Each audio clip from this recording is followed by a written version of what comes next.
우리가 이제 포커스 시리즈를 계속하고 있는데요. 두 번째 시간입니다. 오늘은 사도행전 2장 14절에서 36절 말씀까지 한번 보도록 하죠. 사도행전 2장 14절에서 36절. 제가 여러분과 함께 교독을 할 건데요. 제가 한 절, 여러분이 한 절 그렇게 번갈아가면서 읽도록 하죠. 찾으셨나요? 네, 제가 읽겠습니다. 베드로가 11사도와 함께 서서 소리를 높여 이르되 유대인들과 예루살렘에 사는 모든 사람들아, 이 일을 너희로 알게 할 것이니 내 말에 귀를 기울이라.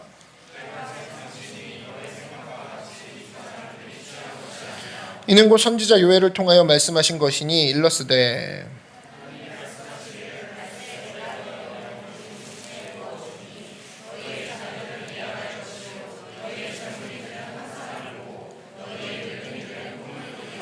그때 내가 내 영을 내 남종과 여종들에게 부어주리니 그들이 예언할 것이요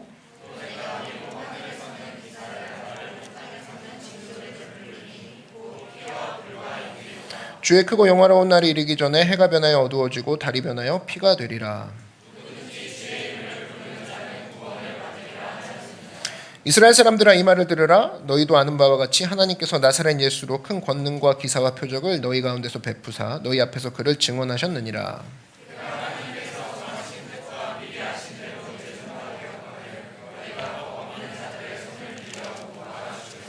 하나님께서 그를 사망의 고통에서 풀어 살리셨으니 이는 그가 사망에 매여 있을 수 없었음이라.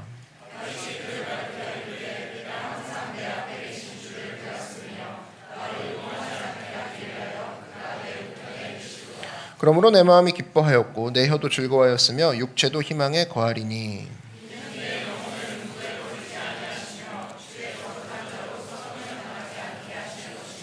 주께서 생명의 길을 내게 보이셨으니 주 앞에서 내게 기쁨이 충만하게 하시리로다 하였으므로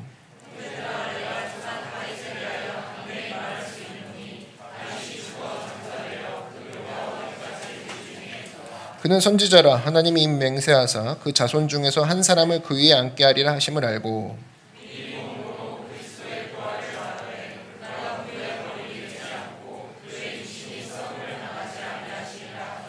이 예수를 하나님이 살리신지라. 우리가 다 이 일의 증인이로다.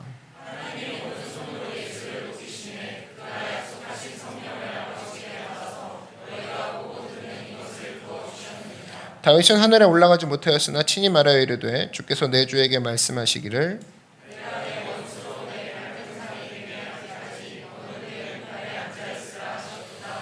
함께 읽죠. 그런즉 이스라엘 온 집은 확실히 알지니 너희가 십자가에 못 박은 이 예수를 하나님이 주와 그리스도가 되게 하셨느니라 하니라. 아멘. 네, 오늘은 포커스 시리즈 두 번째 시간으로 질문이 사라지면 신앙이 멈춘다. 질문이 사라지면 신앙이 멈춘다라는 제목으로 하나님 말씀 증거하도록 하겠습니다. 오순절날 성령이 임했습니다. 그랬더니 놀라운 현상이 벌어지는데 그게 오늘 2절 말씀이죠. 호련히 하늘로부터 급하고 강한 바람 같은 소리가 있어 그들이 앉은 온 집에 가득하며 마치 불의 혀처럼 갈라지는 것들이 그들에게 보여 각 사람 위에 하나씩 임하여 있더니 그들이 다 성령의 충만함을 받고 성령이 말하게 하심을 따라 다른 언어들로 말하기를 시작하니라. 그러니까 방 안에 앉아있던 모든 사람들의 머리 위로 불의 혀가 갈라진 것 같은 진짜 불길이 보였다 이 얘기입니다. 근데 사실 이것도 놀랄만한데 더 놀라운 일이 벌어진 건 뭐냐면은 한 번도 가보지 않은 나라의 외국어 방언은 사람들이 막 하더라는 거예요. 다 깜짝 놀라죠. 불의 혀를 봤어. 사람마다 불이 있어. 근데 외국어를 막 해. 그러니까 엄청나게 깜짝 놀란 사람들의 반응이 이제 12절에 나오는 거죠. 다 놀라며 방황하여 서로 이르되 이 어찌된 일이냐 하며 또 어떤 이들은 조롱하여 이르되 그들이 새 술에 취하였다 하더라. 그러니까 놀랐습니다. 그리고 해석이 안 되니까 어떻게 해석하냐? 억지 해석을 하는 건데 술 취한 거다. 사람들이 그런 얘기를 하는 겁니다. 이제 신비로운 체험을 한 건데요. 오늘 주제가 그겁니다. 신비로운 체험을 신앙생활하면서 했을 때 그 다음 반응을 우리가 어떻게 이어갈 것인가. 꼭 신비로운 체험이 아니더라도 삶에서 기도의 응답의 체험을 받았어요. 근데 이걸 어떻게 이어갈 것인가. 초대교회 지금 성도들은 신비로운 성령의 체험을 했죠. 근데 그 다음에 어디에 포커스를 맞췄나. 나도 지금 체험을 뭔가를 했는데 하나님이 채워주시고 역사 일어나고 기적 일어나는 체험을 했는데 그 다음 어디다 포커스를 맞출지를 몰라서 헤매는 인간들이 너무 많다라는 거예요. 근데 오늘 사도행전이 알려주는 레슨이 뭐냐면은 야, 신비로운 체험을 겪고 난 뒤에 베드로가 어떻게 반응했는지 봐라.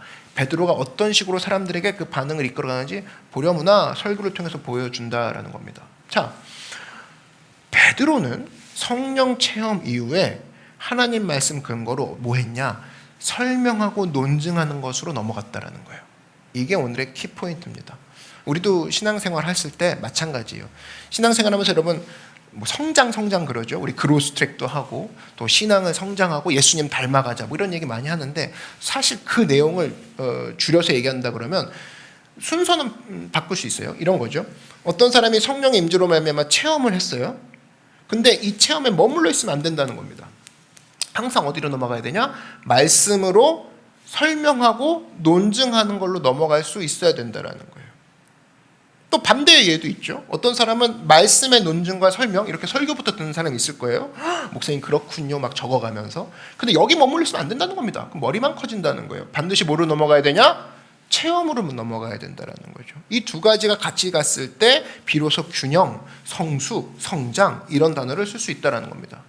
자, 오늘 베드로가 체험을 설명하기 시작하는 내용이에요. 겪은 체험을 설명합니다. 근데 이제 세 가지로 설명을 하는데, 뭐 간단히 요약을 한다면 이거죠. 첫 번째, 술 취한 게 아니라고 설명을 해줍니다. 얘들아, 이 체험은 술 취한 게 아니야.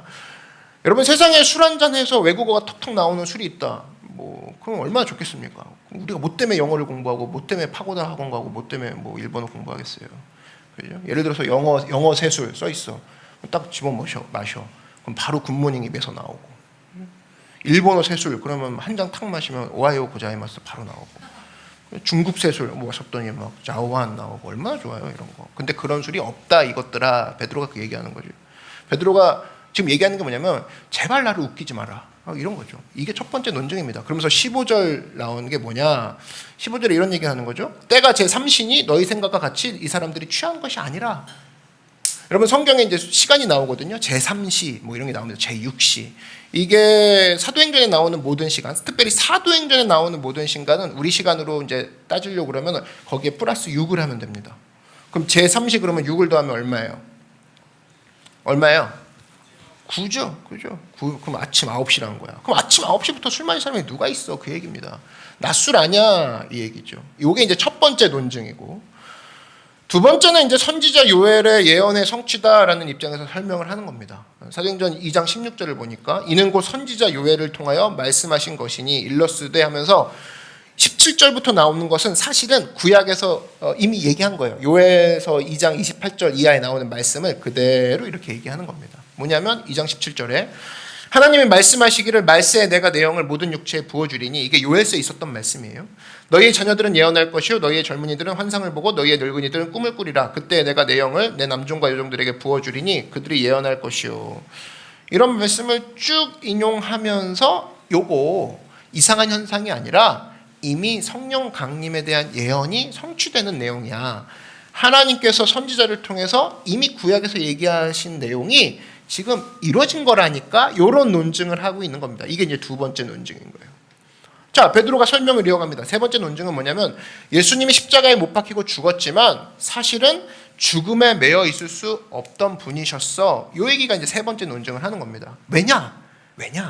시편 16편 8절에 그것도 구약에서 인용이 됐어. 그것이 이미 예언이 된 거야. 이 얘기를 하는 거죠. 그래서 사도행전 2장 27절은 다윗이 이미 예언한 내용을 다시 읽어주고 있는 겁니다. 이는 내용은 음부에 버리지 아니하시며 주의 거룩한 자로 썩음을 당하지 않게 하실 것이미로다. 이게 누구를 두고 얘기한 거냐면 예수님을 두고 얘기한 거라는 거예요. 그래서 28절에 보니까 주께서 생명의 길을 내게 보이셨으니 주 앞에서 내게 기쁨이 충만하게 하시리로다 하였으므로, 한마디로 예수님이 십자가에 달리셔서 썩지 아니하시고 부활하신 거는 그런 분위기와 우연의 사건이 아닌 시편 16편 8절에서부터 이미 예언된 말씀, 16편 8절 이하의 말씀이 성취된 거야. 그러면서 이제 결론을 내리죠. 그 결론이 사도행전 2장 31절에 나옵니다. 미리 본 거로, 그죠? 그리스도의 부활을 말하되 그가 음부에 버림이 되지 않고 그의 육신이 썩음을 당하지 아니하시리라 하더니 이 예수를 하나님이 살리신지라 우리가 다 이의 증인이로다. 하나님이 오른손으로 예수를 높이심에 그가 약속하신 성령을 아버지께 받아서 너희가 보고 듣는 이것을 부어 주셨느니라. 그러니까 부활이라는 것은 항상 성령과 연결되어 있다는 거예요. 부활하신 예수님이 계셔야지만 우리에게 성령을 보내시는 거죠. 그러니까 부활은 성령과 뗄래야 뗄 수 없는 것이다. 그러면서 마지막 결론을 베드로가 내죠. 너희들이 십자가에 못 박힌 예수님 있잖아. 그게 너희들이 사실은 엄청 기다렸던 메시아였던 거야. 알아? 그 얘기를 하는 거죠. 그게 36절입니다. 그런즉 이스라엘 온 집은 확실히 알지니 너희가 십자가에 못 박은 이 예수를 하나님이 주와 그리스도가 되게 하셨느니라 하니라. 뭐냐? 처음 이야기 시작이 어떻게 됐어요? 방언에 대한 현상을 갖고 사람들이 얘기하기 시작했죠. 술 취했네, 뭐 저게 무슨 말이네. 근데 그 체험을 가지고 베드로는 그대로 드라이브 시켜가지고 설명으로 끝내버립니다. 체험을 논증해서 끝내버리는 거죠. 이런 모습. 여기서 우리가 깨우치고 보여야 되는 메시지가 뭐냐면 체험에서 시작했을지라도 말씀과 지성으로 논증하는 것으로 반드시 끝맺어야 된다라는 겁니다. 그렇지 않고는 항상 성숙하지 못한 모습으로 체험만 기다리거나 체험을 귀하게 받았는데 말씀으로 이어지지 않아서 헤매는 모습으로 남는 것이 너무나 많다는 겁니다. 그래서 마틴 로이드 존스 목사님이 이런 얘기했습니다. 기독교는 뭐냐? 불타는 논리다 그랬어요. 불타는 논리. Logic on fire. 그러니까 벌써 보세요. 파이어잖아요. 불탄다고 얘기했을 때 그러니까 활활 타서 없어지는 게 아니라 로직이 있다는 겁니다. 불타고 있는 논리가 기독교라는 거예요. 그러니까 열정도 있는 것이고 논리도 있는 거죠. 그래서 그리스도의 장성한 분량까지 성장한다는 건 뭐냐면 열정만 있어서도 안 되고 논리만 있어서도 안 되고 한마디로 체험했어요. 뭘 주실까요? 이것만 있어서도 안 되고 말씀만 계속 읽느라 체험 하나도 안 하는 인생 이것도 안 되고 두 개가 같이 있어야 비로소 그리스도의 장성한 분량까지 자라난다라는 닉네임이 붙을 수 있다라는 거죠. 오늘 이 내용을 가지고 차례대로 한번 살펴보도록 하겠습니다. 첫 번째 우리가 포커스를 맞춰야 될 건 뭐냐? 첫 번째 포커스는 바로 내가 열정이 있는가? 성령이 주시는 열정이 있는가? 한번 따라 말씀해 주십시오. 열정이 있어야 된다. 여러분 열정이 있어야 됩니다. 생명을 만나면요, 여러분 열정이 생깁니다. 생기가 생깁니다. 자, 창세기 2장 18절 보니까 2장 7절 보니까 야훼 하나님이 땅의 흙으로 사람을 지으시고 생기를 그 코에 불어넣으시니 사람이 생명이 되니라. 여러분 우리 동물과 인간의 차이가 뭐예요? 흙으로 지은 건 똑같아요. 흙으로 지은 건 똑같아. 근데 뭐가 차이예요? 하나님의 호흡이 렌트가 됐죠? 하나님의 호흡을 불어준 건 강아지도 아니고 고양이도 아니고 인간에게만 하나님의 호흡을 불어넣어 주셨어요. 그러니까 사실은 성경은 여기서 초점을 맞추고 있는데, 자, 사람은 뭐냐? 하나님의 생명을 그대로 직접적으로 받은 사람들이다. 그래서 여러분 성령을 만나면 특징이 있는데 성령께서만 주시는 영적인 생명력이 충만한 현상이 일어납니다. 이게 뭐 이렇게 쉽게 설명할 수는 없는데 살아있는 영적인 그 무언가가 체험이 돼요. 성령 받은 사람들은. 그래서 그게 뭔지 알 수 있는 건 결과로는 알 수 있어요. 성령을 받게 되면 그 다음부터 의욕이 넘칩니다. 생기가 넘치고 막 그 다음부터는 에너지가 넘치게 돼 있어요. 근데 많은 사람들이 성령을 떠나 있기 때문에 의욕도 왜 없지, 내가 에너지가 없지, 왜 의기소침하지, 왜 요즘 우울해질까? 이게 일어나는 일이 성령이 내 삶 가운데 있느냐 없느냐 거기에서 결정이 난다는 겁니다. 왜 그러느냐? 여러분 악한 마귀는 하나님 백성들을 무너뜨릴 때 어떤 방법 쓰냐면 뭐 죄짓고 깨지고 막 이렇게 무너뜨리는 방법도 있지만 그렇게 가기보다는 가성비 있는 공격이 뭐냐? 하나님의 백성들을 무너뜨리는 방법 중에 하나가 생기를 사라지게 만듭니다.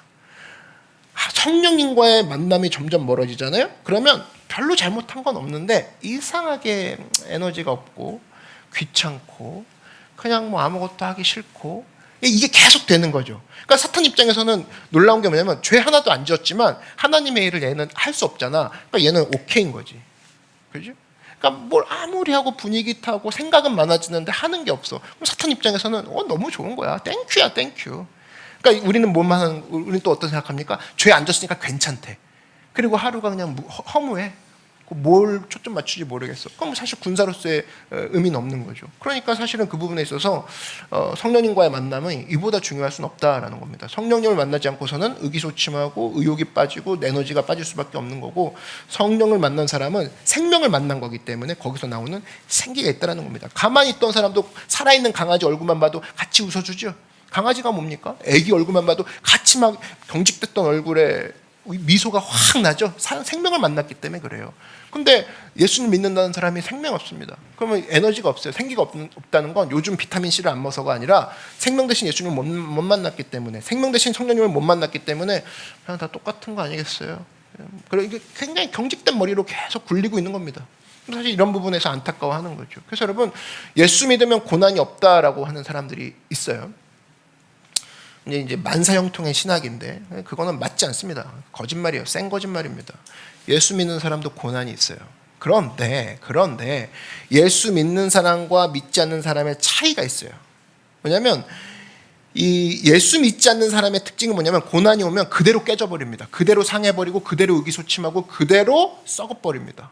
아무것도 할 수 없어요. 고난을 상대하고 있으니까. 고난이 뭐 좋은 거겠습니까? 늘 뭐 찡그러지고 어두운 거, 그게 고난의 특성 아니겠어요? 그것만 마주하고 있으니 뭐 거기서 힘을 낼 수가 없죠. 미러 이미지죠. 근데 예수 믿는 사람들, 특별히 하나님의 성령이 그 가운데 임한 사람은 특징이 뭐냐? 고난이 오지만 누구를 맞이하고 있어요? 성령을 맞이하고 있죠. 하나님의 생명을 마주하고 있습니다. 그러니까 미러 이미지죠. 계속 그 가운데 위축됨과 눌림은 없다라는 거예요. 고난이 있을지라도. 마치 뭐랑 비슷하냐면, 고요하지만 조용해요. 근데 움직이고 있는 팽이와도 같죠. 절대 넘어지지 않죠. 그죠? 소리는 없는데 그렇다고 얘가 가만히 있는 것도 아니야. 근데 여기 같은 건 어떻습니까? 그냥 쓰러진 팽이죠. 아무 작동을 못하는. 근데 이 사람은 돌아가는 팽입니다. 팽팽 돌면서 전진도 하고, 그죠? 움직이기도 하고. 그게 바로 크리스찬의 고난을 대하는 자세라는 겁니다. 그래서 이런 사람의 특징은 뭐냐면, 고난 중에도 깜짝 놀랄 만한 반응을 해요. 옆 사람이 봤을 때 뭐가 나오냐? 기도가 나오고 찬송이 나오고 감사가 터져 나옵니다. 이게 도대체 저 사람은 저 상황에서 왜 기뻐하는 거야? 아니, 나는 분명 힘든 일이 겪었다고 들었는데 나보다 더 밝게 사네? 이런 거. 분명히 힘든 일인데 저 비밀이 뭐지? 사람들이 의아해한다는 겁니다. 여러분, 내가 지금 바르게 믿고 있는지, 내가 크리스찬으로서 교회 몇 년 다녔고, 저는 그래도 뭐 크리스찬으로서 꽤 하는 것 같아요 하는 분들은 한번 바로미터로 체크할 수 있는 그 체크리스트를 제가 드리면 뭐 이겁니다.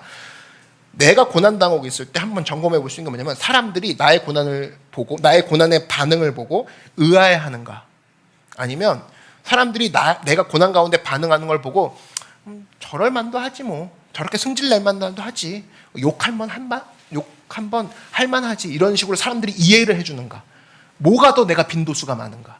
여러분 지금 고난을 겪고 있죠. 그러면 사람들이 보통 그래 이해해, 이 소리를 많이 듣는 사람인가, 한두 번은 되겠죠.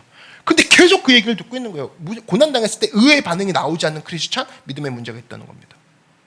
사도행전 16장 25절 같은 데 보면 바울과 실라가 그런 얘기했죠. 그런 반응을 보이죠. 감옥에 갇혔어요.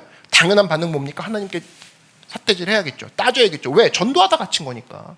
자기가 잘못해서 감옥 가야 되는데 이 사람들은 전도하다 갇혔다니까요. 그러면 당연히 의심하고 분석을 해야죠. 주님 뭡니까? 이게 뭐 이런 식으로 나오면 저도 다 수틀리면 저도 다 생각 있습니다. 이런 식으로 얘기해야겠죠. 근데 거기서 찬송하고 기도함에 죄수들이 듣더라. 의외의 반응을 했더니 의외의 사람들이 의외의 질문을 하기 시작합니다. 그 비밀이 뭐냐고. 여러분 그런 질문을 받고 있습니까? 나 고난 또 당했어. 하나님이 또 버리신 것 같아. 안 들어줘요. 머리가 복잡해요. 그걸 몇 년째 그 질문을 하고 있는 사람이 있는 반면, 의외 행동을 통해서 나아가는 사람이 특징이 있는데, 그건 마음속에 성령을 맞이하고 성령을 만난 사람들의 특징은 전혀 다른 반응으로 세상을 놀랍게 한다는 거예요. 여러분 모두가 고난을 겪고 있던, 고난을 겪어왔던, 앞으로 당한 고난 가운데 사람들이 이해해주는, 사람들이 그럴만도 해라는 이해의 말을 듣는 것이 아니라 의외의 반응을 통해서 성령께서 주시는 생기와 에너지를 그들에게 전파하고 그들이 깜짝 놀라 삶의 비밀을 물어보는 데 있어서 전도와 생명의 이끄심으로 여러분을 받게 되어지는, 주님의 도구로 사용받는 여러분들에게 주의 이름으로 축원합니다. 사도행전 10장 38절에 이런 얘기가 나옵니다. 하나님이 나사렛 예수에게 성령과 능력을 기름 붓듯 하셨음에, 그럼 현상이 나오겠죠. 예수님께서 성령을 그러니까 하나님이 시범 삼아 보여준 거예요. 야, 내가 예수에게 성령과 능력을 기름 붓듯 했어. 어떤 일이 벌어지는지 보여줄게 하면서 뭐가 나와요? 두루 다니시며 선한 일을 행하시고 마귀에 눌린 모든 사람을 고치셨으니 이는 하나님이 함께 하셨습니다.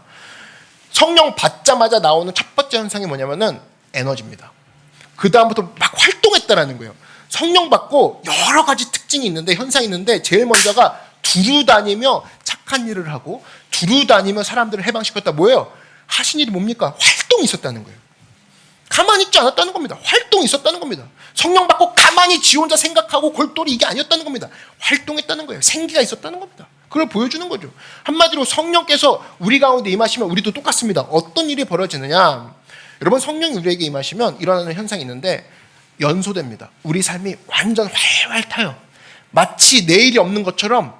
여러분, 뭐 이런 거죠. 불교는 윤회 사상이 있어가지고 뭐 다음에도 기회가 있다 이런데, 우리는 사실은 한 번밖에 없다. 그 한 번의 인생 가운데 하나님께 올곧이 나가자. 이게 기독교거든요. 그 한 번을 불태우듯이 사는 거, 그 열정적으로 사는 거, 그 힘이 나옵니다. 성령을 만난 사람은. 그래서 완전 연소의 삶을 살게 돼요.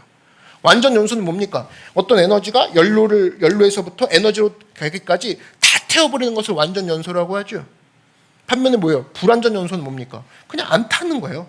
그러니까 그릇만 나오는 거예요. 에너지가 다 안 타고 그냥 나중에 숫덩이만 남는 거, 찌꺼기만 남는 거, 그게 불완전 연소라고 하는데, 하나님의 성령을 만나면요, 우리의 삶이 완전 연소됩니다. 더 쉬운 말로 진짜 내 삶을 살게 돼요. 내가 내게 주신 모든 것을 불태우면서 삽니다. 성령 만나야 내 인생을 살 수 있고, 아멘. 성령 만나야 내 사명을 걸어갈 수 있고, 성령 만나야 내 목적을 이룰 수가 있다고.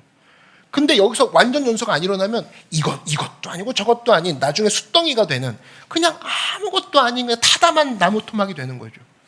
여러분, 특별히 우리 달란트 비유 한번 보시면, 5달란트 받은 사람, 하나님의 성령의 능력을 받고 나니까 어떤 일이 일어났어요? 그의 삶에 있었던 잠재력과 은사와 모든 열정을 다 동원해서 바깥으로 뛰어나가죠. 5달란트 가지고 열심히 일합니다. 그래서 5달란트를 남겨버리죠. 그러니까 배의 성장을 이루어버리죠. 그럼 어떤 느낌을 받아요? 다 이루었다. 저 사람 하얗게 불태웠다. 이런 느낌 받지 않습니까? 그게 5달란트의 삶의 모습이었고, 2달란트 받은 사람도 마찬가지였죠. 자기에게 주신 은사와 잠재력 모든 달란트를 다 사용해서 주신 거 가지고 뛰어나갑니다. 열심히 불태웁니다. 내일이 없는 것처럼. 근데 1달란트 받은 사람, 이 사람 문제가 뭐냐면, 1달란트 받은 게 사실 적게 받은 게 아니거든요. 근데 이 사람은 태도가 문제입니다. 먼저 뭐 했어요? 땅에 묻었습니다. 아무것도 안 합니다. 무슨 얘기예요? 땅에 묻은 건 1달란트뿐만이 아니라 지 잠재력과 은사와 같이 묻어버린 거야. 돈만 묻은 게 아니라는 거죠. 그래서 사실은 안 탄 거죠. 불완전 연소합니다. 오발탄이 돼버립니다. 숫덩이가 돼버립니다. 주인이 경노하죠. 특별히 우리 가운데 이제 성도들을 보면, 만나보면, 어떤 성도는 되게 많은 잠재력과 제가 깜짝깜짝 놀랄 만한 은사와 재능과 잠재력이 있어요. 열정이 있어요. 그러면 적어도 건강은 있잖아. 그죠? 건강은 이제 사지 멀쩡하잖아요. 근데 사지 멀쩡하고 얼마든지 의욕적으로 뛸 수 있음에도 불구하고 1달란트 받은 사람처럼 하나님의 성령을 만나지 못하니까 의욕도 묻어버리고 잠재력도 묻어버리고 은사도 묻어버립니다. 아무것도 못합니다. 할 수 있는 것들이 지천에 깔려있는데 의욕이 없어요. 에너지가 없어요. 하나님의 성령을 만나지 못하니까 완전 연소하는 인생이 되는 게 아니라 불완전 연소로 숫덩이로 이렇게 살아가고 있습니다. 얼마나 안타까운 인생이 많은지 몰라요. 여러분, 이제 구약을 보면 제사의 종류가 많이 나오는데, 그 제사 중에 하나가 이제 번제라는 게 있습니다. 번제는 이 burnt offering인데, 여러분 들어보셨죠? 1,000번제 들어보셨죠? 솔로몬의 1,000번제. 그게 뭐 이제 이거죠. 1,000마리의 양을 가지고 이제 태워서 예배 드렸다. 뭐 이제 수많은 헌신이 있었다. 이것도 중요하지만 중요한 건 1,000마리의 양을 번제로 드렸다. 이 번제가 중요한 거예요. 번제. 이 번제는 뭐냐면, 도대체 번제는 뭐냐? 여러분, 성경에 이제 제사 종류 중에 화목제라는 게 있어요. 화목제는 뭐냐면 반드시 제사가 끝나고 나눠 먹어야 돼요. 그 법칙, 그래야 제사가 성립이 되는 거예요. 나눠 먹지 않으면은 죄가 되는 거죠. 그래서 그걸 통해서 화목제가, 하나님이 나에게 예배드리러 오기 전에 사람들과 먼저 화목해라, 이런 가르침의 모습으로도 화목제를 주셨습니다. 근데 유독 특이한 제사가 있는데, 번제 같은 경우는 나눠지는 게 안 돼요. 통째로 100%다 태워야만 번제 완성, 번제 드렸소, 이게 되는 거예요. 근데 이 번제라는 건 태워드리잖아요. 그러니까 나중에 나오는 게 뭐밖에 없어요? 연기밖에 없죠? 향기밖에 없다고. 그냥 완전 연소했다는 얘기 아니에요? 번제는 완전 연소해서 향기가 나와야지만 번제인 거예요. 근데 하나님은 뭘 원하신다? 요 향기를 원하신다라는 거예요. 완전히 탄 증거. 우리 예배 향기 받으소서. 그죠? 내가 내 향을 주님께 올려드리네. 그런 거 아닙니까? 근데 안 태우고 버팅기면 향이 올라가다 그름이 되는 거죠. 그죠? 그런 인생 원하지 않는다라는 겁니다. 그런데 이 번제의 삶이 되기 위해서 필요한 게 뭐냐? 완전 연소하기 위해서 내가 필요한 게 뭐냐? 바로 살아계신 하나님의 성령의 임재가 있어야 된다라는 겁니다. 아멘? 근데 왜 성령을 만나면 완전 연소의 삶이 되느냐? 이것도 웃긴 거죠. 왜 그럴까? 왜 성령을 만나면 왜 완전 연소의 삶이 될까? 왜냐? 성령께서는 우리에게 목표를 주시고 성령께서는 우리에게 현장을 주시기 때문에 그렇다는 거예요. 자, 사도행전 1장 8절을 보니까 오직 성령이 너희에게 임하시면 너희가 권능을 받고 예루살렘과 온 유대와 사마리아 땅끝까지 이르러 내 증인이 되리라 하셨잖아요. 보세요. 예루살렘이라는 현장을 얘기하시죠. 온 유대라는 현장이 나왔다고. 사마리아와 땅끝까지라는 구체적인 현장이 나왔다고. 그럼 저 현장을 뛰면서 내 삶을 완전히 연소시킬 수 있는 현장을 제시해버리죠. 또 이게 현장뿐입니까? 여러분, 악한 영의 특징은 딱 그거야. 악한 영은 우리를 현장과 유리시켜버립니다. 머리만 뚱뚱하게 만듭니다. 야, 오직 성령이 너에게 임하시면 어떤 일이 벌어질까? 이것만 논하고 있습니다. 서로. 현장에 안 들어가고. 그냥 기도할 것도 없고 판단 지가 다 한 것 같지, 예수님은 지가 다 아는 것 같지, 교회도 아는 것 같지, 그냥 웬만큼 신앙생활 한 것 같아. 그러니까 이러고 다닙니다. 이러고. 근데 보세요. 성령이 너에게 임하시면 뭐 하래요? 예루살렘과 온 유대와 사마리아 다 현장 아닙니까? 들어가서 기도 없이는 할 수 없는 곳. 들어갔더니 내 생각과 다른 곳. 그게 현장 아니에요? 그러니까 기도가 흩어나오고 거기서 자기 삶을 완전히 연소시키면서 나오는 그 힘이 이 사람을 강력하게 만드는 거죠. 근데 악한 영은 뭐냐? 현장을 늘 유리시켜버립니다. 그러니까 밤낮 세상 속에 못 들어가게 만듭니다. 현장 속에 못 들어가게 만듭니다. 또 하나 목표를 주시죠. 뭐예요? 예루살렘이라는 목표를 주시죠. 온 유대라는 목표를 주셨다고. 사마리아라는 목표를 주셨고 땅끝까지라는 목표를 주셨다고. 번제라고 한다 그러면 탈 수 있는 대상을 주신 거라고. 근데 어떻게 안 되겠습니까? 목표가 있고 그 목표를 탈 수 있는 부를 주셨어요. 어떻게 연소가 안 되겠냐고. 한마디로 탈 수 있는 대상을 준 거라고. 여러분, 이런 대상이 있습니까? 여러분 삶 가운데? 불타오르게 될 수밖에 없다는 거예요. 나에게 탈 대상을 주시는 분이 성령님이라는 거예요. 동물 연구하는 사람들이 이런 얘기하는 거 들었습니다. 동물이요, 먹잇감이 구체적으로 보일 때 가장 지적인 활동을 한다는 거예요. 뭐 동물이 이제 지가 지적인 활동을 해봐야 얼마나 하겠냐마는, 사자의 예를 한번 들어보면, 사자 한번 보십시오. 밤낮 약간 그런 거 아니에요? 어슬렁어슬렁 걸어다니고, 눈도 개슴치레 반만 뜨죠. 반만 뜨고, 그죠? 약간 이제 뭐 동물원에 있는 사자 있는 거 한번 봐봐요.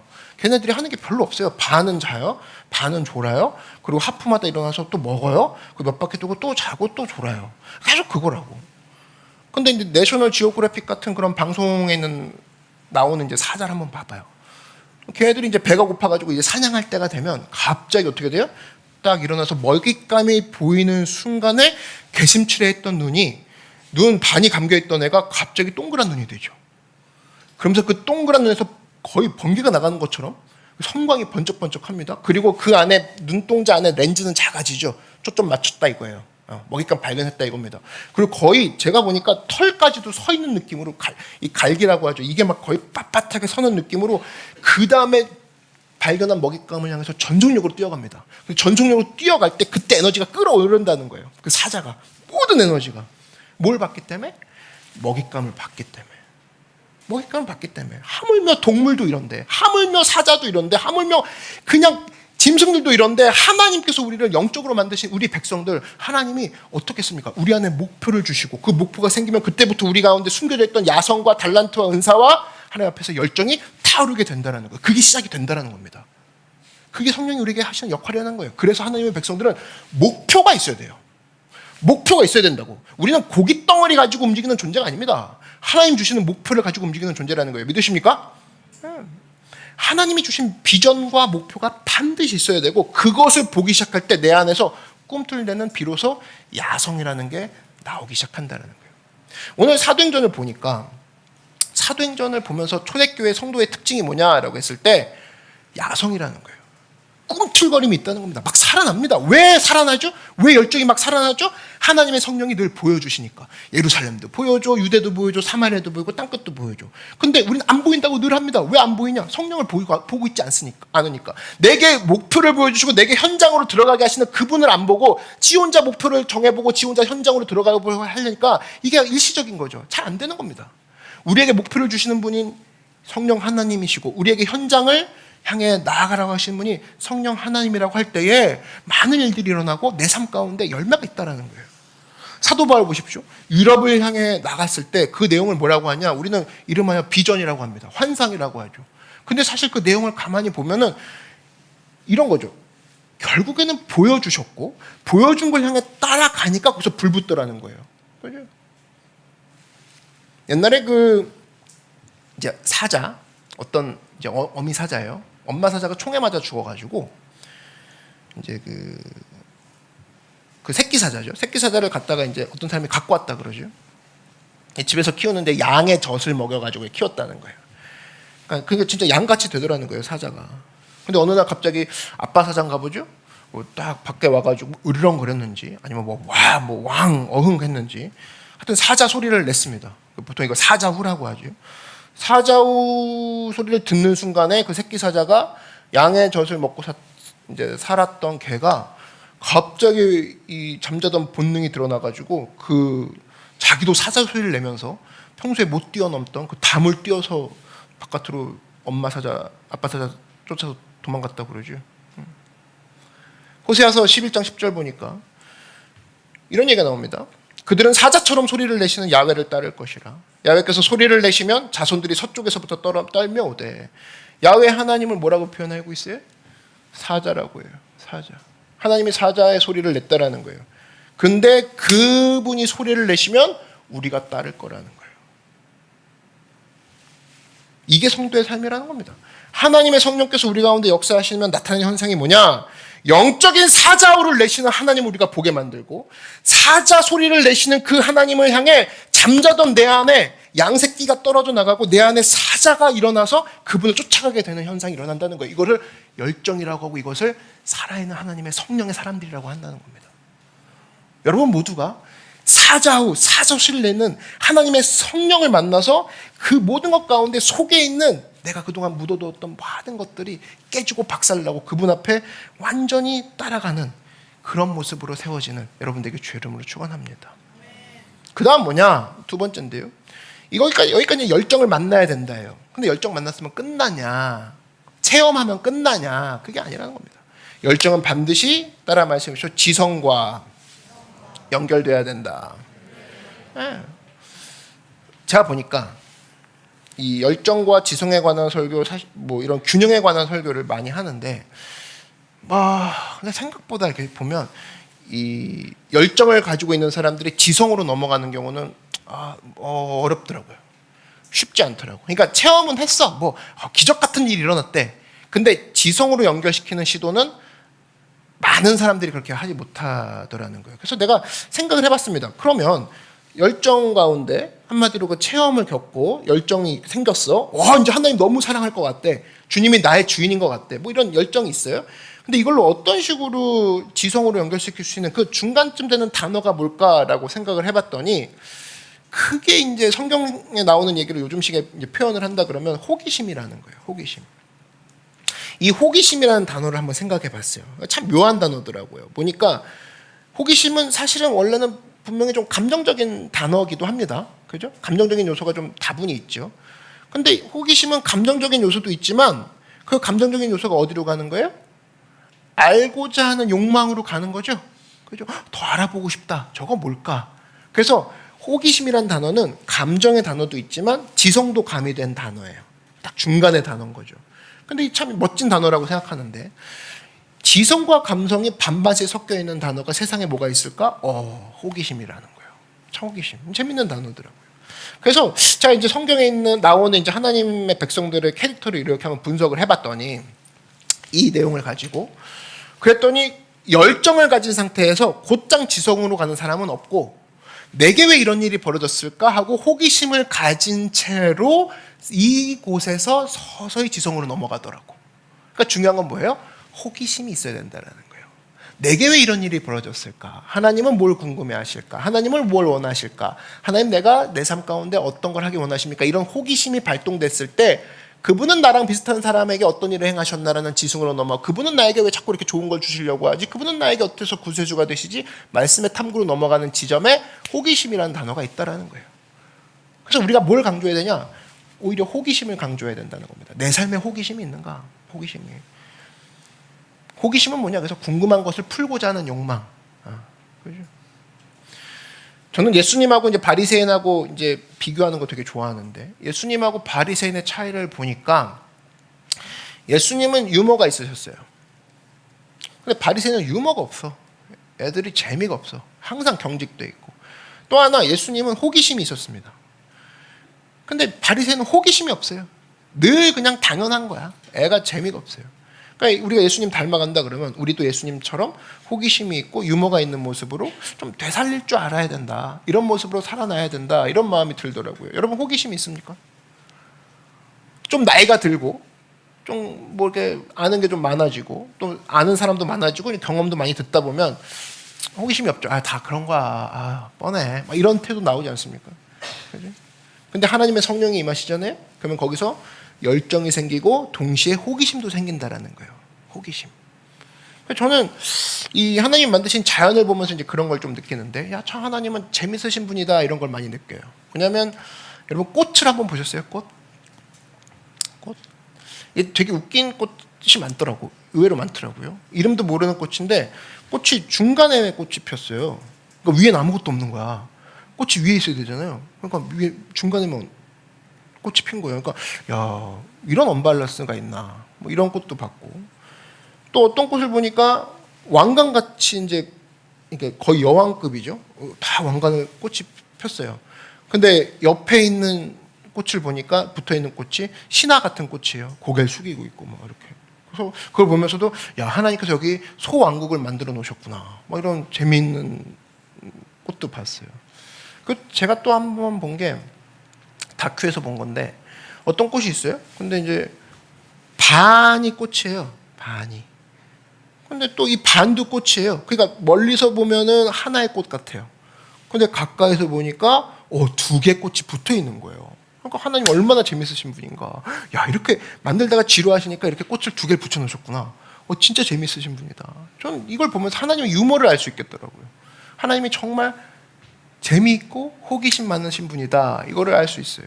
여러분, 특별히 동물원 같은 데 한번 가봐요. 정말 웃기는 게 대머리 독수리가 있다고. 대머리 독수리. 여러분, 대부분의 새들은요 이렇게 털이 많아요. 온몸이 털이에요. 그렇죠? 대머리 독수리가 이게 정말 웃긴 게 뭐냐면 눈 위로 아무것도 없어요. 털이. 그래서 야, 하나님께서 나를 위로해 주시려고 저런 거 만드셨구나. 근데 내가 대머리 독수리 보면서 얼마나 감사한지. 하나님께서 털이 있는 건 만들 수 있어요, 없어요? 만들 수 있다고. 만들 수 있는데 가끔가다 이제 하나 없는 거 만들죠. 근데 하나 없는 개가 독수리야. 얼마나 웃겨요? 그럼 왜 만드셨을까? 박찬열 위로해 주려고. 그죠? 봐라, 야 찬열아, 웃어봐라. 괜찮다, 웃어봐라. 머리 만지지 말고 이제 웃어봐라. 대머리 독수리 보면서 웃어라. 대머리 독수리를 보면서 안 웃는다? 거의 하나님의 도전에 대한 행위죠. 그죠? 웃으라고 만들어준 거예요, 대머리 독수리는. 여러분, 코뿔소도 봐봐요. 코뿔소 그냥 보지 말고 한번 보라고. 자세히 보라고. 대부분의 동물들이 코가 있죠. 근데 그 코, 어떻게 코에 뿔이 날까요? 이름도 코뿔소야. 웃기지 않아요? 코에 뿔이 났대. 그러니까 하나님이 왜 만드셨냐? 웃으라고. 좀 웃어보라고. 내가 이렇게 재밌는 거 만드는 자인 거 너 모르냐? 또 웃기지 않냐? 왜 안 웃니? 이거예요. 여러분, 코끼리도 봐봐요. 코끼리. 코가 어때요? 코는 사실은 숨을 마시고 냄새를 맡는 게 코의 기능이잖아요. 근데 코는 뭡니까? 코끼리의 코는. 코끼리 아저씨는 뭐예요? 코가 손이래. 코로 막 이거 돌돌 말아가지고 먹기도 하고, 하나님 이렇게 재밌는 분이라는 거예요. 기린 한번 봐봐요. 그죠? 목을 쭉 뽑아가지고, 그죠? 모가지가 길어 슬픈 빈승이요. 그건 이제 사슴 얘기지만, 노천명의 사슴. 하여튼 간에 사슴도 목이 길고 기린도 목이 길어. 야, 어떻게 목을 또 길게 하셨을까? 근데 거북이도 있네. 하나님이 목도 길게 하시지만 목이 짧은 애들도 있네. 진짜 재밌네. 뭐예요? 하나님의 호기심과 여유가 느껴지는 거라고. 그죠? 여러분, 예수님 말씀하신 산상수훈 한번 봐봐요. 공중에 있는 새를 한번 봐라. 예수님 명령하시죠. 야, 새 좀 한번 봐라. 예배 시간인데 새 한번 봐라. 새 한번 볼래? 뭐가 있냐? 창고에 모아들이지도 않았고 뭐 집합도 안 하고 뭐 내가 따박따박 너희들이 먹이지도 않잖아. 근데 쟤들 살지 않냐? 누가 먹이냐? 하나님 먹이시는 거 아니냐? 그죠? 새를 통해서 메시지를 잡아내시죠. 예수님이 호기심이라고. 그래서 설교 어떻게 하면 잘할까요? 이제 후배 목사님들이나 동료 목사님들이 가끔 물어보면 설교자가 호기심이 있어야 된다는 거예요. 야, 저거 왜 저럴까? 저거 왜 저럴까? 예수님이 보여주는 거죠. 예수님한테 배웠어요. 저도 들에 있는 백합화를 보라. 갑자기 난데없이 백합화 봐라. 교재도 아니야. 뭐 어떤 뭐 교재를 봐라. 새신자 교재를 봐라. 이것도 아니고 백합화 봐라. 어떻게 잘하는가 봐라. 수고도 안 하고 길쌈도 안 하는데 저가 하는 것이 솔로몬의 모든 옷을 입은 것만 그거랑 비교가 안 된다. 백합화를 통해서 메시지를 뽑아내시죠. 예수님이 어떤 분이냐? 호기심을 통해서 우리를 이끌어 가시는 분이라는 거예요. 우리의 호기심을 먼저 자극한 다음에 생명의 진리를 알게 하시는 분. 그러므로 여러분 하나님의 성령이 내 삶 가운데 임하였어요. 역사하게 되면 항상 나오는 게 질문이 나옵니다. 하나님, 왜 저를 이곳에 보내셨습니까? 이 질문이 나와요. 하나님, 내가 이 자리에서 해야 될 일이 무엇입니까? 내가 어떻게 해야 될 것이고 역사는 어디로 흘러가고 있는 중입니까? 묻게 된다고. 하나님의 성령이 임하시면 호기심이 생겨요. 그래서 하나님의 뜻이 무엇인가? 어디 잃어버린 양이 없을까? 우리 교회의 사명은 무엇인가? 내가 할 수 있는 것은 무엇인가? 가만히 있지 못합니다. 호기심이 있으니까, 열정이 있으니까. 그게 바로 성령의 역사의 증거라는 거예요. 그래서 여러분 성경을 보면은 성경이 되게 높이 평가한 사람들이 있어요. 그게 사도행전에 나오는 베레아 사람인데 사도행전 17장 11절에 보니까 이런 얘기가 나옵니다. 베레아에 있는 사람들은 데살로니가에 있는 사람들보다 더 너그러워서 간절한 마음으로 말씀을 받고 이것이 그러한가 하여 날마다 성경을 상고함으로. 베레아 사람들은 뭐냐? 간절한 마음으로 성경을 받다라는 거예요. 근데 그 속에서 뭐가 역사한 거예요? 호기심이 역사한 거예요. 야, 이거 뭘까? 그래서 막 읽었다라는 거예요. 호기심이 그들로 하여금 말씀을 무장시키는 하나님 백성으로 만들어버리죠. 여러분 이거 뭘까라는 거 한번 경험해 보시지 않았습니까? 왜 나한테 이런 일이 벌어질까? 하나님 이런 기적을 베풀어 주셨네? 왜 내 일이 잘 될까? 이 일이 왜 풀렸을까? 너무 좋아요. 제가 기도해서 된 거예요? 된 것도 있겠죠. 근데 왜 그분은 기도해서 들어주셨을까에 대한 궁금증이 나오지 않아요? 그래서 대부분 체험에서 끝난 친구들의 특징은 뭐냐면 체험하고 끝납니다. 뭘로 어디로 넘어가지 않아요? 말씀으로 넘어가지 않습니다. 그러니까 늘 왜 이럴까? 하나님 언제 주시죠? 제가 또 기도할 게 있어요. 여기서 자라나지 않습니다. 근데 진짜 성장한 사람의 특징은 이 체험을 했어요. 그러면 이 호기심을 그대로 말씀으로 이어집니다. 하나님 어떤 분이시지? 출애굽에서 이렇게 하셨구나. 하나님 왜 이러셨을까요? 왜 이러셨을까요? 말씀을 보겠습니다. 탐구하겠습니다. 이러고 넘어가야 된다고. 근데 이걸로 가는 힘이 너무나 부족합니다. 크리스찬 청년들이. 그냥 이번에 위기 하나 그냥 해결했으면 좋아. 그냥 할렐루야 아멘이야. 찬양 몇 곡 부르고 끝나. 얼마나 쉬워. 말씀 보는 게 얼마나 좋아요. 이거죠. 시간도 없어, 공부도 안 돼요. 뭐 저는 뭐 책이랑 친하지 않아서요. 그럼 뭐냐? 체험만 유지하는 그냥 반쪽짜리 신앙 되는 거라고. 반쪽짜리. 여러분 호기심이 있어요? 그러면 이 호기심은 하나님이 주신 것이고, 그러면 역사가 어디로 가는지, 하나님 이 호기심을 통해 하나님의 뜻이 무엇인지, 세대의 뜻이 무엇인지, 그거를 이미 하나님께서 보여주신 66권의 책을 통해서 보여주신 거라고. 역사는 반복되는 거라고. 성경은 반복해서 얘기해 주는 거라고. 네가 네 삶 가운데 처하는 모든 일들은 나는 이렇게 풀었단다. 자녀야, 두려워하지 말라. 그죠? 이걸 보지 않으니까 늘 교회는 다니는데 불안해요. 뭐 이번엔 됐어요. 다음에 또 불안해요. 이게 왔다 갔다 하는 거예요. 초등학생 믿음만도 못해요. 초등학생은 훨씬 낫죠. 공부 차근차근 벌써 성경을 어렸을 때부터 배우는 친구들은 강력합니다. 그래서 여러분 항상 잊지 마십시오. 성령께서는 우리에게 호기심을 주셔서 체험에서 끝나지 않고 지성으로 연결시켜서 우리로 하여금 견고하게 세우시는 분이라는 거 믿으십니까? 이거 여러분 스스로가 건드리면서 치고 나가야죠. 베드로 보십시오. 사도행전 4장 13절 보니까 그들이 베드로와 요한이 담대하게 말함을 보고 그들을 본래 학문 없는 범인으로 알았다가 이 범인이 코난에 나오는 범인이 아니라 보통 사람이라는 거예요. 이상히 여기며 또 전에 예수와 함께 있던 줄도 알고. 무슨 얘기예요? 베드로 못 배운 사람입니다. 이 사람 뭐 아무것도 아닌 사람이에요. 근데 오늘 읽었던 2장 14절부터 나오는 베드로의 설교를 보면 굉장히 이성적인 설교죠. 이거 신학교에 가가지고 설교학 시간에 가보면 거의 완벽한 설교라고 얘기합니다. 완벽한 설교를 하나도 못 배운 인간이 했다라는 거예요. 그래서 사람들이 왜 방언을 할까요? 라는 그 현상을 가지고 시편과 요엘서를 넘나들면서 사람들에게 논증을 해줍니다. 이게 베드로가 했던 거예요. 그래서 마지막에 예수 그리스도가 주되심을 증명해버리죠. 논증해버리죠. 그 베드로의 실력이라고. 이런 탁월한 지성이 어디서 나왔을까? 여러분 그런 궁금함이 안 생깁니까? 이런 탁월한 지성이 어디서 나왔을까? 이 사람 며칠 전만 또 계집종 앞에서 예수님을 부인했던 사람인데 어디서 이런 힘이 나왔을까? 며칠 만에 이렇게 왜 변화가 됐을까? 이유는 그겁니다. 예수님께서 부활하시고 승천하시기 실천하실 때 마가의 다락방에서 이 사람들이 이제 모여서 10일 동안 기도했죠. 근데 기도만 했네? 아니죠. 가룟 유다 대신 마띠아를 선출합니다. 거기서 아마 많은 생각을 했을 거라고. 누군가를 뽑아야 되니까 베드로가 아마 생각을 했을 겁니다. 예수님은 누구시지? 예수님 뭘 원하시지? 잠깐, 예수님의 죽음과 부활은 어떤 의미가 있지? 한번 찾아보자. 그러면서 구약 성경을 통해서 공부를 많이 했던 것 같습니다. 요엘서를 보니까, 시편을 가지고 보니까 호기심을 가지고 찾았더니 그때 붙들었던 말씀이 뭐냐? 요엘서고. 그때 붙잡았던 말씀이 뭐냐? 시편이라는 거예요. 그러니까 벌어진 현상을 가지고 가만히 있지 않고 그 벌어진 현상을 가지고 갖고 있던 호기심 때문에 생겼던, 연구했던 내용을 가지고 설명을 해버리죠. 논증을 해버린다고. 강력한 설교가가 됐다는 겁니다. 누가 설명할 수 있어요? 그러면 누가 설명할 수 있는 자가 되냐? 누가 논증할 수 있는 사람이 되느냐? 호기심 있는 사람만 논증할 수 있다는 겁니다. 그때 그 호기심은 바로 뭐냐? 우리 체험 가운데에 하나님이 주신 것을 놓지 않고 내가 하나님 이것을 왜 주셨는지, 내가 어떤 모습으로 서 있거나 하는지 그 마음 갖기 원합니다. 그렇게 간절히 원하는 사람이 비로소 이것들을 할 수 있다는 거예요. 지금도 보십시오. 성장이 멈춰 있거나 자신이 전도했는데 오히려 자기보다 앞서 나가는 사람들이 있죠. 그 사람의 특징이 뭐냐면 이 사람들은 체험에서 멈춰 있습니다. 말씀에 호기심이 없습니다. 지성으로 가지 않아요. 그러니까 늘 체험과 같은 걸로만 버티고 있는 거예요. 넘어가야죠. 보세요. 지금 하나님의 성령께서 베드로의 설명을 사용하시죠. 베드로의 다른 걸 사용한 게 아니야. 베드로의 설명을 사용하셔서 3,000명이 구원받게 했단 말이에요. 그러면 베드로가 이랬다면 우리도 하나님께 그렇게 쓰임받을 수 있다는 얘기 아닙니까? 맞습니까? 주님 나의 설명을 사용하여 주십시오. 다른 말로 주님 나의 호기심을 사용하여 주십시오. 주님 나의 지성을 사용하여 주시옵소서. 그럼 물어보라는 거예요. 내 지성은, 내 호기심은 도대체 어디다 써먹고 있는지. 내 지성이 3,000명을 살릴 수 있는, 공동체를 살리고 교회를 살리고 사람을 살리는 그런 호기심으로 내가 끌고 가고 있는지, 내 외라는 게 사람을 흩어뜨리고 교회를 어지럽게 하고 사람들을 심단하게 만들고 사람들 안 되고 좋게 안 되는 거, 그런 것에 막 호기심을 내가 갖다 붓고 있는지, 내가 호기심에 대한 11조를 생각해 봐야죠. 내가 호기심 어디다 쓰고 있는가. 보세요. 한 사람의 호기심이 3,000명을 살렸다고. 내 호기심은 어디다 쓰임받고 있냐는 거예요. 그러므로 여러분 잊지 마십시오. 성령 만나야 되는 거예요.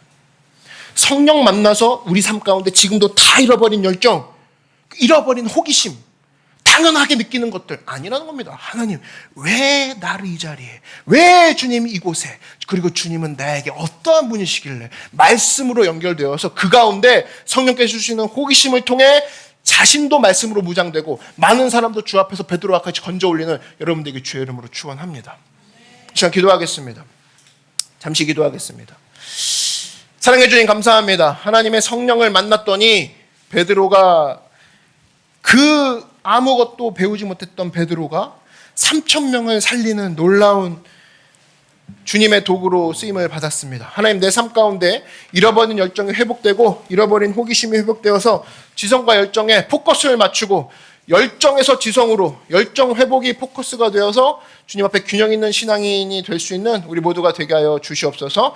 예수님의 이름으로 기도드렸습니다. 아멘. 함께 자리에서 일어나겠습니다. 이 시간 우리가 찬양하며 나아갈 텐데, 하나님, 나의 열정의 이유, 나의 호기심의 이유, 나의 논증의 이유 되신 주님, 내 삶 가운데 주님만을 붙잡고 나아가기 원합니다. 우리의 삶 가운데 주님이 나의 유일한 이유 되십니다. 우리 찬양하고 함께 기도하는 시간 갖도록 하겠습니다.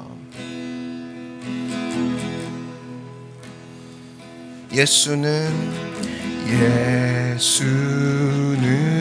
내 힘이요 나의 기쁨 내 참 소망 그 이름의 생명이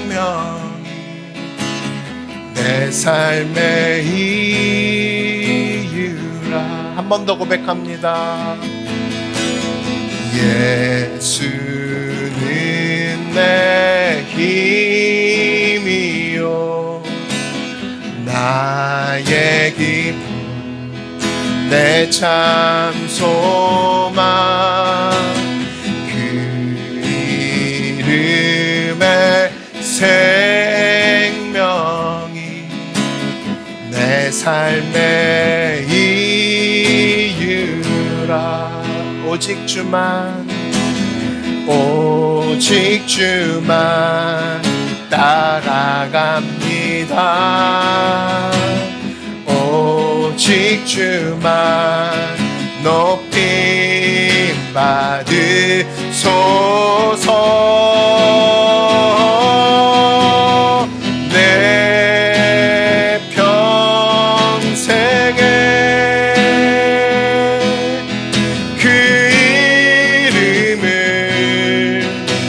그의 선하심을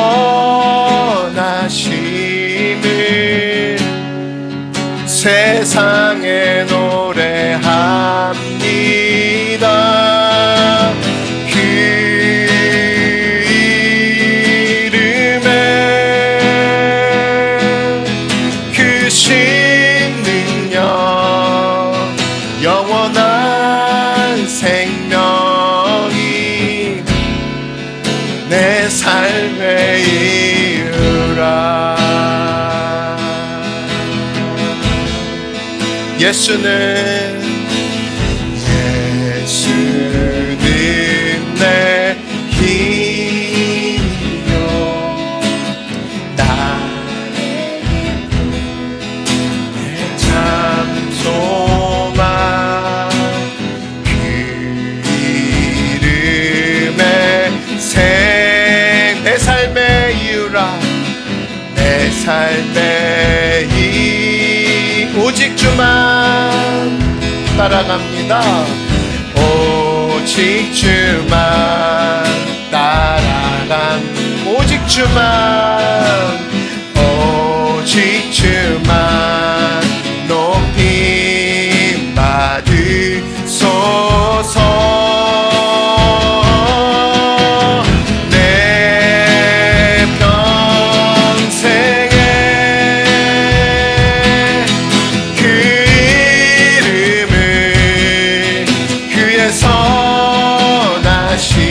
선하심을 세상에 노래합니다. 그 이름에 그 신능력 영원한 생명이 내 삶의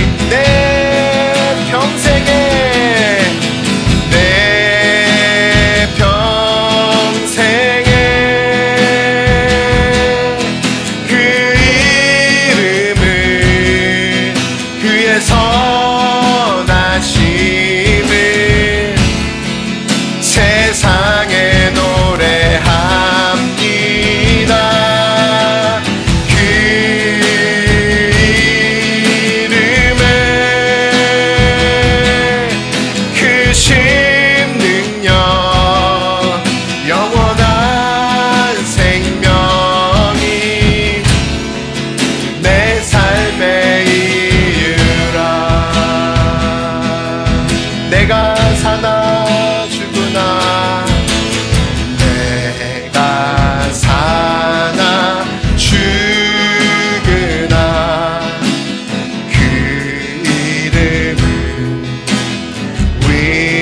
위하여 내 모든 것 다 드리니. 아멘. 나를 받으소서. 오직 주만 오직 주만 따라갑니다. 오직 주만 높이 받으소. 우리 두 손 높이 들고 나아갑니다. 내 평생에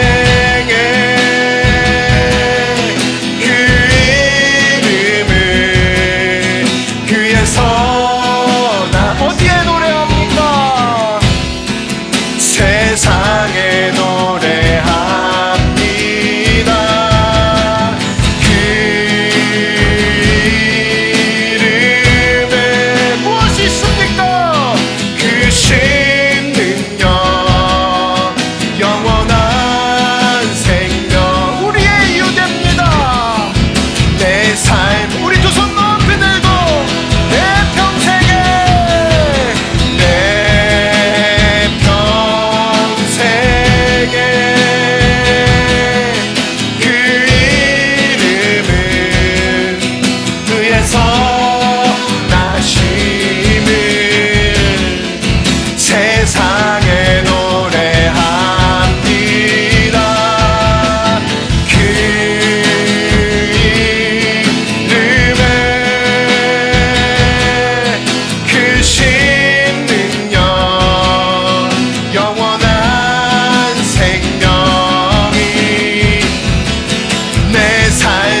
시간 우리 기도하실 때 우리 한번 두 손 높이 들겠습니다.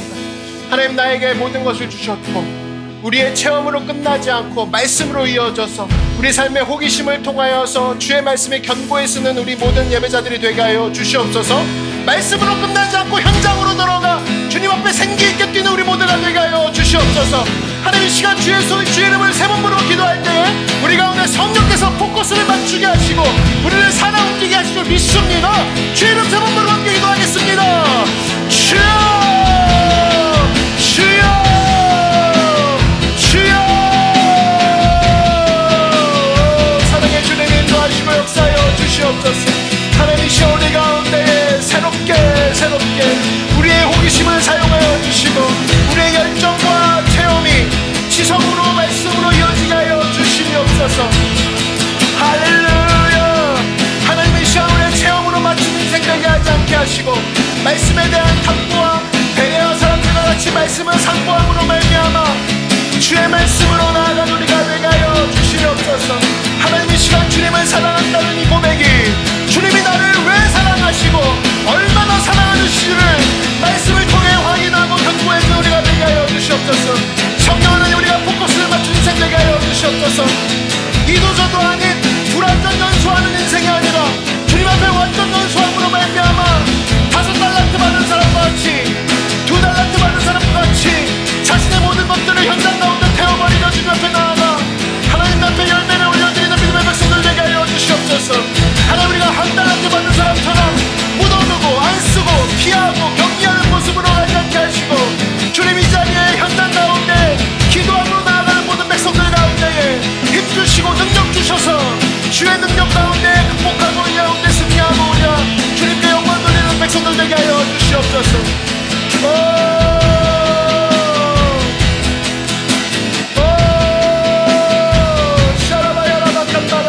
할렐루야, 할렐루야, 할렐루야. 주님 인도하시고 부어주시옵소서. 주의 성령이 우리 가운데 초점을 맞추게 하시고 우리의 모든 것을 사용하실 때에 나의 호기심이 주님의 뜻에 영광을 맞추게 하여 주시옵시고 주의 성령이 주신 힘으로 말미암아 현장 가운데 뛰는 거에 두려워하지 않냐고 말씀을 의지하고 기도함으로 현장 가운데 승리하는 이 시대에 주님이 쓰시는 베드로가 되게 하여 주시옵소서. 하나님, 우리의 설명을 사용하여 주시고 우리의 논증을 사용하시고 우리의 모든 것 사용하셔서 3,000명을 살리는 역사가 베드로에 일어난 것처럼 우리 삶에서 말씀으로 주님 앞에 쓰임받는 우리가 되게 하여 주시옵소서. 주님 인도하시고 부어주시옵소서. 할렐루야, 할렐루야. 주님 인도하시고 복되하여 주옵소서. 할렐루야, 할렐루야.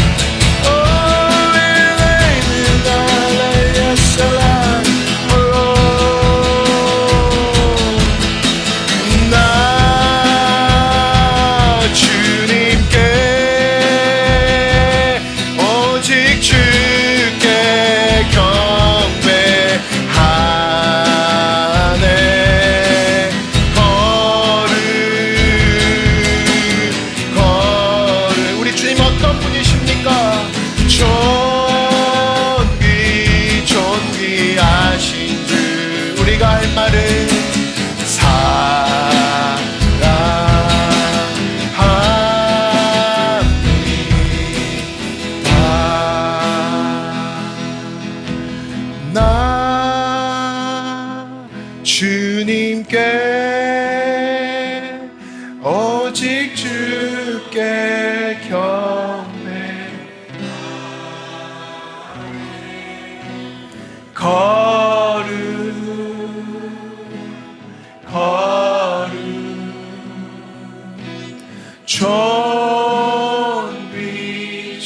존귀하신 주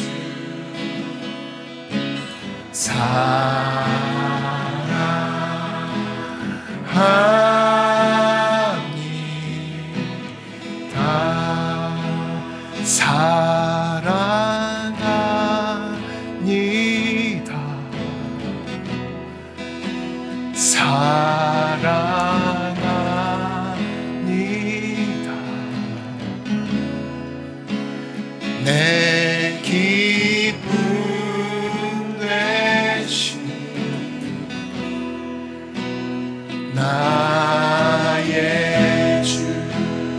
사랑합니다.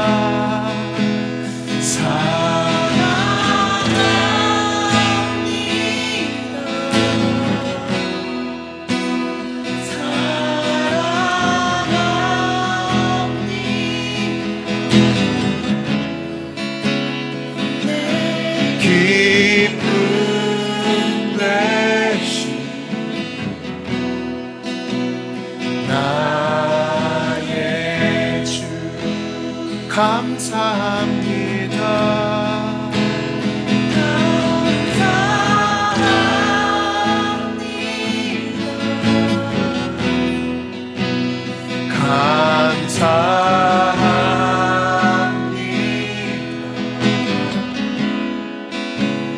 내 기쁨 되신 나의 주 찬양합니다.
따라갑니다.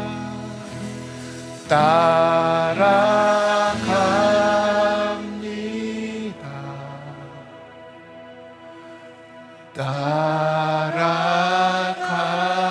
따라갑니다. 내 기쁨 되신